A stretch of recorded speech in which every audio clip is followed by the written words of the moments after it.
লক্ষের টাকা আমাদের কাছে এসেছে, আরো 2 লক্ষের টাকা আমাদের অভাব। যদি আল্লাহ তৌফিক দান করেন আমরা পৌঁছতে পারবো ইনশাআল্লাহ। नबी का लब पर जो जिक्र है बेमिसाल आया, कमाल आया।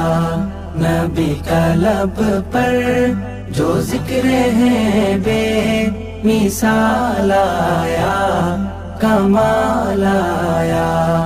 नबी का लब पर जो जिक्र है আমি দেখতে পাচ্ছি এখানে মাশাআল্লাহ অনেকগুলো গাছে ইতিমধ্যে আম আছে, গাছে আম ধরে আছে মাশাআল্লাহ আমি দেখতে পাচ্ছি।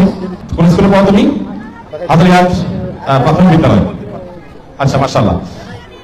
তো আমরা দেখতে পাচ্ছি এখানে বিপুল পরিমাণ শিক্ষার্থীরা আছে। তোমরা সবাই ভালো আছো তো? এই গাছগুলো সবগুলো তোমরা নিয়ে রোপণ করবে এবং সুন্দর করে এগুলো পরিচর্যা করবে এবং নিয়মিত পানি দিবে যাতে গাছগুলোর কোনো অসুবিধা না হয় সেদিকটা খেয়াল রাখবে। মনে থাকবে তো ইনশাআল্লাহ?